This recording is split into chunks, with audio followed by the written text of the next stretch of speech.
ഞാനിവിടെ നിന്ന് ഇപ്പോൾ കാണിക്കാൻ പോകുന്നത് നമ്മളുടെ ടാസ്കിൽ എങ്ങനെയാണ് ഈ സൂപ്പർ മാർക്കറ്റുകളിലേക്കൊക്കെ ആവശ്യമായിട്ടുള്ള കൗണ്ടർ ക്ലോസിങ്ങിൻ്റെ വർക്കിംഗ് എങ്ങനെയാണെന്നുള്ളതാണ് ഞാൻ കാണിക്കുന്നത്. കൗണ്ടർ ഓപ്പണിങ്, അതിൻ്റെ ക്ലോസിങ്, അതിൻ്റെ സെറ്റിൽമെൻറ്റ് തുടങ്ങിയ കാര്യങ്ങളാണ് കാണിക്കുന്നത്. അപ്പോൾ അതിനായിട്ട് നമ്മളെ സോഫ്റ്റ്വെയറിൽ ആദ്യം ചെയ്യേണ്ട കാര്യം, സൂപ്പർവൈസർ അല്ലെങ്കിൽ അഡ്മിനിസ്ട്രേറ്റർ പ്രിവിലേജ് ഉള്ള ഒരാൾ വേണം ആദ്യം ഓരോ കൗണ്ടറും ഓരോ ആളുകൾക്കും ഇഷ്യൂ ചെയ്യാൻ വേണ്ടിയിട്ട്. ഇപ്പോൾ ഓരോ കൗണ്ടറും ഓരോ യൂസേഴ്സിനായിരിക്കും അലോ ചെയ്ത് കൊടുക്കുക. അപ്പോൾ ആ ഒരു യൂസർക്ക് ആ കൗണ്ടർ അലോ ചെയ്ത് കഴിഞ്ഞ് കഴിഞ്ഞാൽ ആ കൗണ്ടറിന്റെ ക്ലോസിങ് തീരുന്നത് വരെയുള്ള എന്ത് കാര്യം ഉണ്ടെങ്കിലും അതിന്റെ റെസ്പോൺസിബിലിറ്റി ആ യൂസർക്കായിരിക്കും. അതുകൊണ്ട് തന്നെ ആ ഇഷ്യൂ ചെയ്തിട്ടുള്ള യൂസർക്ക് അല്ലാതെ മറ്റൊരു യൂസർക്ക് ആ സിസ്റ്റത്തിൽ നിന്ന് ബില്ലടിക്കാനോ മറ്റു കാര്യങ്ങളോ ഒന്നും ചെയ്യാനും കഴിയില്ല.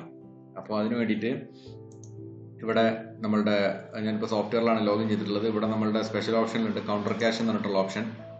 ഇതെടുക്കുക, ഇതിൽ ന്യൂ ക്ലിക്ക് ചെയ്യുക. അതിനുശേഷം ഇവിടെ കൗണ്ടർ ഏതാണെന്ന് ചോദിക്കും. അപ്പോൾ കൗണ്ടർ 1 ആണെങ്കിൽ കൗണ്ടർ 1 സെലക്ട് ചെയ്യാം. യൂസർ ഏത് യൂസറാണ്, അരുൺ എന്ന് പറഞ്ഞ യൂസർക്ക് ഇപ്പോൾ നമ്മൾ ഈ കൗണ്ടർ ഇഷ്യൂ ചെയ്യണം. അപ്പോൾ ആ ഇഷ്യൂ ചെയ്യുന്ന സമയത്ത് ഓപ്പണിങ്ങിൽ നമ്മൾ എത്ര ക്യാഷ് കൊടുക്കുന്നുണ്ടെന്ന് ഇവിടെ കൊടുക്കണം. ഇപ്പോൾ 2000-ന്റെ ഒരു നോട്ട്, 500-ന്റെ ഒരു 2 നോട്ട്, 100-ന്റെ ഒരു 5 നോട്ട്. അപ്പോൾ 3500 രൂപ അങ്ങനെ ഓപ്പണിങ്ങിലാണ് കൊടുക്കുന്നത് വിചാരിക്കുക. അപ്പോൾ നമ്മളുടെ ഡിനോമിനേഷൻ എങ്ങനെയാണ് ഓപ്പണിംഗ് കൊടുക്കേണ്ടതെന്ന് വെച്ച് കഴിഞ്ഞാൽ ആ രീതിയിൽ അതിന്റെ ഡിനോമിനേഷൻ സെറ്റ് ചെയ്തിട്ട് ജസ്റ്റ് സേവ് ക്ലിക്ക് ചെയ്യുന്നതോടുകൂടി കൗണ്ടർ ഓപ്പൺ ആയി. ഓപ്പൺ ആയി കഴിഞ്ഞാൽ ഇവിടെ നിലവിലുള്ള സ്റ്റാറ്റസിലുള്ള ഏതൊക്കെ കൗണ്ടറുകൾ ഏതൊക്കെ ആളുകൾക്കാണ് അത് ഇഷ്യൂ ചെയ്തിട്ടുള്ള അതിൽ ഓപ്പണിംഗ് എത്ര കൊടുത്തിട്ടുണ്ട് എന്നുള്ളതിന്റെ ഡീറ്റെയിൽസും കാര്യങ്ങളൊക്കെ ഇതിന്റെ ഡാഷ്ബോർഡിൽ കാണാൻ പറ്റും. അപ്പോൾ ഇതിന്റെ ഡീറ്റെയിൽ കാണുന്നുണ്ടെങ്കിൽ ഇതിന്റെ മുകളിൽ ഡബിൾ ക്ലിക്ക് ചെയ്ത് കഴിഞ്ഞാൽ അതിന്റെ ആ എൻട്രി ചെയ്തതിന്റെ അതിന്റെ എൻട്രിന്റെ ഡീറ്റെയിൽസും കാര്യങ്ങളൊക്കെ നമുക്ക് ഇവിടെ കാണാൻ പറ്റും. അപ്പൊ ഇതിനുശേഷം പിന്നീട് സ്വാഭാവികമായിട്ട് സംഭവിക്കാം, അരുൺ എന്ന് പറഞ്ഞ യൂസർ എന്ത് ചെയ്യുന്നതായിരിക്കും ചെയ്യുക. അവിടെ അതിൽ ബില്ലടിക്കുന്നുണ്ടാവാം, അരുണിന് റിട്ടേൺ വരുന്നുണ്ടാവാം, അരുണിന് പലതരത്തിലുള്ള എക്സ്പെൻസുകൾ ചിലപ്പോൾ കൗണ്ടറിൽ നിന്ന് കൊടുക്കുന്ന ഇങ്ങനത്തെ പല കാര്യങ്ങളും ഉണ്ടാവും. അപ്പോൾ അതൊക്കെ എങ്ങനെയാണ് കൈകാര്യം ചെയ്യുന്നത് നോക്കാം. അപ്പോൾ നമ്മൾ ഇവിടെ വന്നു. ഇപ്പോൾ അരുൺ എന്ന് പറഞ്ഞ യൂസർ എന്ത് ചെയ്യാണ്, അരുണിന്റെ ഇതിലേക്ക് കടക്കുകയാണ്. അരുണിന്റെ ലോഗിനിലേക്ക് കടന്നു. അതിനുശേഷം സെയിൽസ് എടുത്തു. അതിനുശേഷം ഇപ്പം എന്ത് ചെയ്യാണ്, ഒരു ബില്ലടിക്കുകയാണ്. ഒരു 1000 രൂപന്റെ ബില്ലടിക്കുകയാണ്. ഇത് സേവ് ചെയ്തു.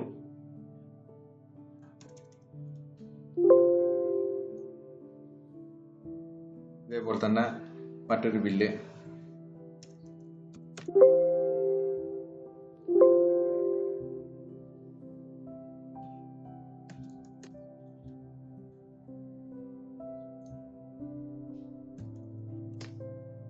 ഇങ്ങനെ 2 ബില്ല് ഇതേപോലെ അരുൺ അടിച്ചിട്ടുണ്ട്. ഇതേപോലെ തന്നെ അരുണിന് ഒരു റിട്ടേൺ ഉണ്ട്. അപ്പം അരുൺ ഇതേപോലെ അരുണിന്റെ യൂസർ ഐ ഡിയിൽ തന്നെ ഒരു റിട്ടേൺ അടിച്ചിട്ടുണ്ട് വിചാരിക്കാം. ഒരു 4.25 രൂപന്റെ റിട്ടേൺ ഉണ്ട്. ഇതും സേവ് ചെയ്തു. അതിന് പകരം മാറ്റിയിട്ട് മറ്റൊരു സാധനം എടുക്കുന്നുണ്ട്. അപ്പോൾ 1-2 സെയിൽസും 1-2 റിട്ടേണും അരുൺ അടിച്ചിട്ടുണ്ട്. അപ്പൊ ഇതിനുശേഷം ഇവിടെ അരുണിന്റെ കൗണ്ടറിൽ നിന്ന് മറ്റാരെങ്കിലും എന്തെങ്കിലും ക്യാഷ് വാങ്ങി പോവുകയോ അല്ലെങ്കിൽ മറ്റെന്തെങ്കിലും ആവശ്യത്തിന് ക്യാഷ് കൊടുക്കുകയോ ചെയ്യുകയാണെങ്കിൽ ഇവിടെ അരുണിന്റെ BP2 കൗണ്ടർ ക്യാഷ് എന്ന് പറഞ്ഞിട്ടുള്ള ഓപ്ഷൻ ഉണ്ട്. ഇതിൽ ക്ലിക്ക് ചെയ്ത് ചെയ്തതിന് ശേഷം ഇവിടെ എന്തുണ്ട്, പെറ്റി പേയ്മെന്റ് ഉണ്ട്, അതുപോലെ കൗണ്ടർ ക്യാഷ് ട്രാൻസ്ഫർ ഉണ്ട്. അപ്പോൾ പെറ്റി പേയ്മെന്റ്, അതായത് എവിടെയെങ്കിലും പേയ്മെന്റോ റെസീറ്റോ വരികയാണെന്നുണ്ടെങ്കിൽ ഇവിടെ നേരെ പേയ്മെന്റ് ക്ലിക്ക് ചെയ്യാൻ പറ്റും. ഇത് നമ്മളുടെ അക്കൗണ്ട്സ് ആയിട്ടൊന്നും ബന്ധമല്ല, അക്കൗണ്ട്സും മറ്റു കാര്യങ്ങളും അത് വേറെ തന്നെ ചെയ്യണം. ഇതല്ലാതെ ഒരു ടെമ്പററി ആയിട്ട് അവർക്ക് അവിടെ ഡീൽ ചെയ്യാനുള്ള കാര്യമാണ്. അപ്പോൾ ഇതിൽ നിന്ന് ഒരു 50 രൂപ ഒരു പാർട്ടിക്ക് കൊടുത്തിട്ടുണ്ടെന്നുണ്ടെങ്കിൽ അത് ഇങ്ങനെ കൊടുക്കാം, പേയ്മെന്റ് ആണ്. ജസ്റ്റ് സേവ് ചെയ്ത് കഴിഞ്ഞാൽ അത് സേവ് ആയിട്ട് കിട്ടും. അതേപോലെ ഇനി എന്തെങ്കിലും റെസീറ്റ് ഉണ്ടെങ്കിൽ ഇവിടെ എന്ത് ചെയ്യാം, ഒരു റെസീറ്റ് അടിച്ചു കൊടുക്കാം. ഇത് ആരുടെ നിന്നാണ് കിട്ടിയെന്ന് വെച്ചാൽ അതിന്റെ നരേഷനും കാര്യങ്ങളും കൊടുക്കാം. ഇത് സേവ് ചെയ്ത് കഴിഞ്ഞാൽ അതും സേവ് ആയി. ഡബിൾ ക്ലിക്ക് ചെയ്ത് കഴിഞ്ഞാൽ ഇന്ന് അരുണിന് കിട്ടിയ ഓപ്പണിംഗ് എത്രയാണ്, പേയ്മെന്റ് എത്ര പോയിട്ടുണ്ട്, എത്ര റെസീപ്റ്റ് ഉണ്ട്, ഇങ്ങനത്തെ എല്ലാ കാര്യങ്ങളും കാണാൻ പറ്റും. ഇതിന്റെ മുകളിൽ ഡബിൾ ക്ലിക്ക് ചെയ്തിട്ട് വേണമെങ്കിൽ ഇത് പ്രിന്റ് കാര്യങ്ങളൊക്കെ എടുക്കണമെന്നുണ്ടെന്നുണ്ടെങ്കിൽ അവിടെ തെർമൽ പ്രിന്റർ കാര്യങ്ങൾ ഉണ്ടെന്നുണ്ടെന്നുണ്ടെങ്കിൽ അതിന്റെ ഒരു സ്ലിപ്പ് എന്ത് ചെയ്യാൻ പറ്റും, അവർക്ക് പ്രിന്റ് എടുത്തിട്ട് സൂക്ഷിക്കണമെങ്കിൽ സൂക്ഷിക്കാം. അപ്പൊ ഇത്തരത്തിലുള്ള പല ഇടപാടുകളും എവിടെ കഴിഞ്ഞിട്ടുണ്ടാവും, അരുണിന്റെ കൗണ്ടറിൽ കഴിഞ്ഞിട്ടുണ്ടാവും. അപ്പോ ഇത് കഴിഞ്ഞു കഴിഞ്ഞാൽ അരുണിന് അറിയില്ല അവിടെ അരുണിന്റെ കൗണ്ടറിൽ ആക്ച്വലി സിസ്റ്റത്തിൽ എത്ര ക്യാഷ് കാണണം, ഇങ്ങനെയുള്ള കാര്യങ്ങളും പരിപാടികളൊന്നും അരുണിന് അറിയലുണ്ടാവില്ല. അപ്പൊ അരുണ് വൈകിട്ട് ചെയ്യേണ്ട കാര്യം എന്താ വെച്ച് കഴിഞ്ഞാല് ഇതിന്റെ ക്ലോസിംഗ് ടൈം ആകുന്ന സമയത്ത് നേരെ വരിക, പിന്നെ കൗണ്ടർ ക്യാഷ് ക്ലിക്ക് ചെയ്യുക, പിന്നെ ഇവിടെ കൗണ്ടർ സെലക്ട് ചെയ്യുക, ക്ലോസിംഗ് ക്ലിക്ക് ചെയ്യുക. ഒന്നുമില്ല, അരുണിന്റെ കയ്യിലുള്ള ക്ലോസിംഗിന് ഡിനോമിനേഷൻ നേരിട്ട് ടൈപ്പ് ചെയ്ത് കൊടുക്കുക വേണ്ടത്. ഇപ്പൊ 2000 എത്ര നോട്ടുണ്ട്, പിന്നെ 500 എത്ര നോട്ടുണ്ട്, 500 എത്ര നോട്ടുണ്ട്, അതുപോലെ ഇതിന്റെ 100 എത്ര നോട്ടുണ്ട്, പിന്നെ അതുപോലെ 50 നോട്ട് ഉണ്ടെങ്കിൽ 50 നോട്ട് പിന്നെ എത്ര ഉണ്ട്, ഇങ്ങനെയുള്ള കാര്യങ്ങൾ ടൈപ്പ് ചെയ്യുക. അതുപോലെ തന്നെ ബാങ്കിലൂടെ ഏതെങ്കിലും പൈസ വന്നിട്ടുണ്ടെങ്കിൽ അത് എത്ര ഉണ്ട്, പിന്നെ UPIയിലൂടെ പൈസ വന്നിട്ടുണ്ടെങ്കിൽ അത് എത്ര ഉണ്ട്, ഇങ്ങനെയുള്ള കാര്യങ്ങളൊക്കെ ടൈപ്പ് ചെയ്യുന്നതോടുകൂടി അരുണിന്റെ ക്ലോസിംഗ് ബാലൻസ് എന്ത് ചെയ്യും, ഇവിടെ വരും. 3562 രൂപ അരുണിന്റെ കയ്യിലുണ്ട് എന്നുള്ളതാണ് അരുൺ പറഞ്ഞിട്ടുള്ളത്. അപ്പൊ ഇത്രയും കാര്യം അരുണിന്റെ കയ്യിൽ എന്താണോ ഉള്ളത് ഇത്രയും കാര്യം കൊടുത്ത് സേവ് ചെയ്യുന്നതോടുകൂടി ഇത് സേവ് ആയി. പിന്നെ ഇതിന്റെ ഒരു പ്രിന്റ് കൊടുത്ത് ക്ലിക്ക് ചെയ്യുകയാണെന്നുണ്ടെങ്കിൽ അരുണിന് എന്ത് കിട്ടും, ഒരു ക്ലോസിംഗ് സ്ലിപ്പ് കിട്ടും. അതായത് ഓപ്പണിംഗിലുമായി ബന്ധപ്പെട്ട അതിന്റെ ഡീറ്റെയിൽസ്, പെറ്റി പേയ്മെന്റ്സ് റെസീറ്റ് കഴിഞ്ഞ് കഴിഞ്ഞാൽ എത്ര ഉണ്ട്, പിന്നെ അതേപോലെ തന്നെ ക്ലോസിംഗ് എമൗണ്ട് എത്രയാണ് ഉള്ളത്, അതിന്റെ ഡിനോമിനേഷൻ കാര്യങ്ങളൊക്കെ ഉള്ള ഒരു ഡീറ്റെയിൽഡ് ആയിട്ടുള്ള പ്രിന്റ് ഇവിടെ കിട്ടും. അരുണിന് ഇതേപോലെ കിട്ടും. ഈ കിട്ടിയ പ്രിന്റ് ആയിട്ട് നേരെ സൂപ്പർവൈസറിന്റെ അടുത്തേക്ക് ചെല്ലുകയാണെന്നുണ്ടെന്നുണ്ടെങ്കിൽ സൂപ്പർവൈസറിൽ പിന്നെ ലോഗിൻ ചെയ്ത് കഴിഞ്ഞാൽ സൂപ്പർവൈസർക്ക് എന്ത് കിട്ടും, ഈ അരുണിന്റെ കൗണ്ടറിൽ ഷോർട്ടോ എക്സസോ അങ്ങനെ എന്തെങ്കിലും ഉണ്ടോ എന്ന് അറിയണമെന്നുണ്ടെന്നുണ്ടെങ്കിൽ സൂപ്പർവൈസർക്കും ഈ പറയുന്ന പോലെ തന്നെ നേരെ ഇൻവെന്ററിയിൽ വന്നിട്ട് സ്പെഷ്യൽ ഓപ്ഷനിൽ കൗണ്ടർ ക്യാഷ് എടുക്കാം. പിന്നെ അതിനുശേഷം ആളെ സെലക്ട് ചെയ്തിട്ട് ഇവിടെ ക്രോസ് ചെക്ക് ക്ലിക്ക് ചെയ്യുക. അപ്പോൾ പാസ്വേഡ് വയ്ക്കും. പാസ്വേഡ് അടിച്ചു കഴിഞ്ഞാൽ നേരെ കാണിക്കും 1253 റുപ്യ ക്യാഷ് ഷോർട്ട് ഉണ്ടെന്നാണ് പറയുന്നത്. അതായത് ഓപ്പണിംഗ് ക്യാഷ് 3500 രൂപ കൊടുത്തു, അവിടെ നിന്ന് 50 രൂപ പേയ്മെന്റ് പോയിട്ടുണ്ട്, 100 രൂപ റെസീറ്റ് വന്നിട്ടുണ്ട്. അരുണിന്റെ കയ്യിൽ 3562 ഉള്ളത്. സെയില് ശരിക്കും 1300 ഉണ്ട്, 5 രൂപ റിട്ടേൺ ഉണ്ട്. റിക്വയർഡ് ക്യാഷ് അതായത് 4845 രൂപ വേണം ഇത്രയും ഇടപാടുകൾ കഴിഞ്ഞ് കഴിഞ്ഞാൽ കാണണം.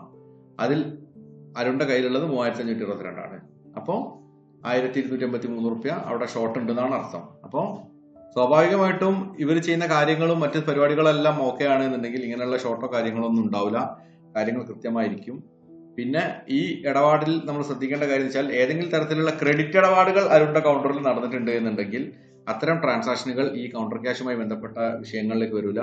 പ്യുവർലി ക്യാഷുമായി ബന്ധപ്പെട്ട സെയിൽസും ക്യാഷുമായി ബന്ധപ്പെട്ട പിന്നെ റിട്ടേണുകളും മാത്രമേ ഇതിലേക്ക് വരുള്ളൂ. അതുപോലെ ഡേറ്റ് ഒരു മാൻഡറേറ്ററി ആണ്.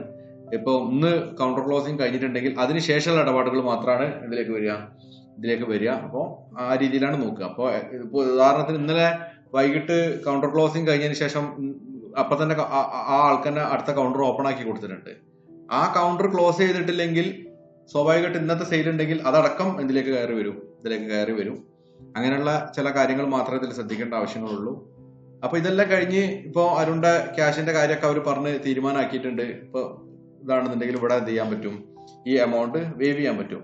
വേവ് ചെയ്യാന്ന് പറഞ്ഞു കഴിഞ്ഞാൽ അവർ തമ്മിൽ അത് പറഞ്ഞ് ധാരണയാക്കി എന്നാണ് അർത്ഥം. അപ്പൊ ഇത് കൊടുത്തിട്ട് അപ്ഡേറ്റ് അടിക്കുന്നതോടുകൂടി അതല്ലെങ്കിൽ പിന്നെ എന്ത് ചെയ്യണം, ഈ ക്യാഷിന്റെ ഷോർട്ടിന്റെ റീസൺ കണ്ടുപിടിച്ചിട്ട് അത് ക്ലിയർ ചെയ്യണം. സ്വാഭാവികമായിട്ടും അങ്ങനെ പിന്നെ ഉണ്ടാവാനുള്ള ചാൻസസ് വളരെ കുറവാണ്. അപ്പൊ ഇത്രയും കൊടുത്തിട്ട് ജസ്റ്റ് അപ്ഡേറ്റ് ക്ലിക്ക് ചെയ്യുന്നതോടുകൂടി അപ്ഡേറ്റ് CC ക്ലിക്ക് ചെയ്യുന്നതോടുകൂടി അതിന്റെ ക്ലോസിംഗിന്റെ പ്രൊസീജിയർ കഴിഞ്ഞു.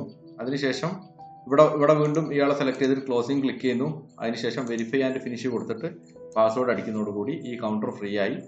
ഇതിനുശേഷം ഇനി അടുത്ത ആൾക്ക് എന്ത് ചെയ്യാൻ പറ്റുള്ളൂ, ഈ കൗണ്ടർ ഇഷ്യൂ ചെയ്യാൻ പറ്റുള്ളൂ. അപ്പോൾ കൗണ്ടർ ക്ലോസിംഗ് ഓപ്പണിംഗ് നടക്കുന്ന ഒരു സ്ഥലത്ത് ഒരാൾക്ക് ആദ്യം കൗണ്ടർ ഇഷ്യൂ ചെയ്തു, അതിനുശേഷം ക്ലോസ് ചെയ്ത് കഴിഞ്ഞതിന് ശേഷം ആ കൗണ്ടറിൽ ബില്ലടിക്കാൻ പറ്റൂല. പിന്നീട് അടുത്ത ഒരാൾക്ക് ഇഷ്യൂ ചെയ്ത ആ ആൾക്ക് മാത്രമേ അതിൽ ബില്ലടിക്കാൻ പറ്റുള്ളൂ.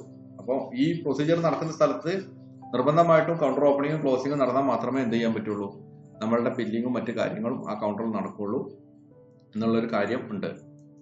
ഇതാണ് കൗണ്ടർ ക്ലോസിംഗിനെ കുറിച്ചിട്ട് ജനറൽ ആയിട്ട് പറഞ്ഞു തരാനുള്ള കാര്യങ്ങൾ.